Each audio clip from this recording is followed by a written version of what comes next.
Israel's war in Gaza is brutal, a veritable genocide. Israel's indiscriminate slaughter of innocent Palestinian civilians, including children and women, is a flagrant violation of international law, including the principles of the UN Charter, international humanitarian and human rights law.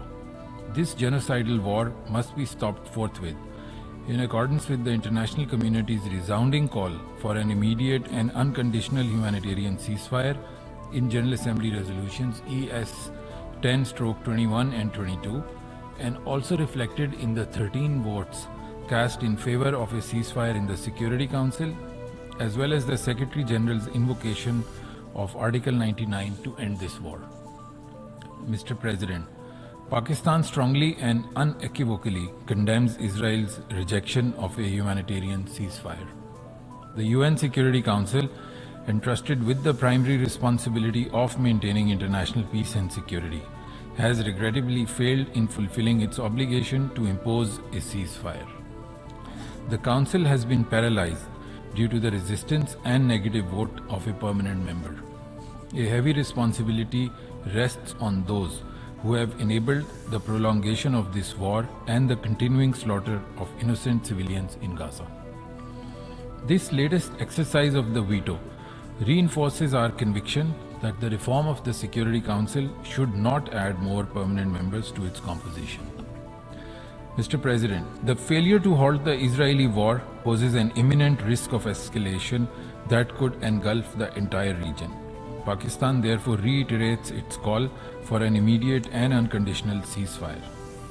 Beyond the imperative of an immediate and humanitarian sustainable ceasefire, we must ensure the provision of adequate humanitarian assistance to the besieged population of Gaza. The right to life and dignity must not be sacrificed at the altar of geopolitical interests. Mr. President, Israel's refusal to stop the slaughter and impede the supply of humanitarian assistance, coupled with forced displacements in Gaza, represent blatant violations of established international law. There must be consequences and accountability for such criminal actions that we have been witnessing for far too long in occupied Palestine.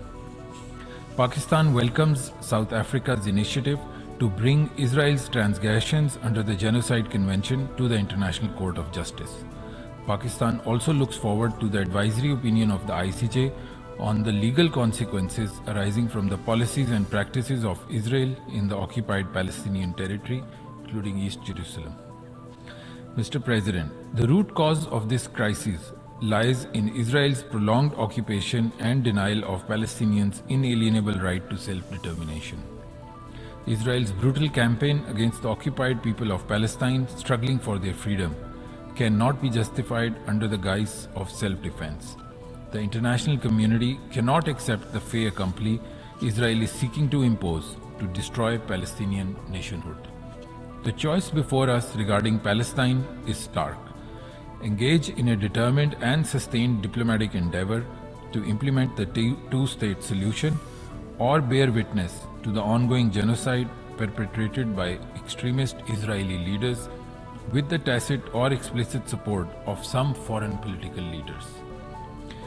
Indeed, there is no choice. We must work collectively to prevent the genocide in Palestine, achieve a two-state solution, and establish a secure, viable, contiguous and sovereign state of Palestine on the basis of the pre-June 1967 borders with Al-Quds al-Sharif as its capital.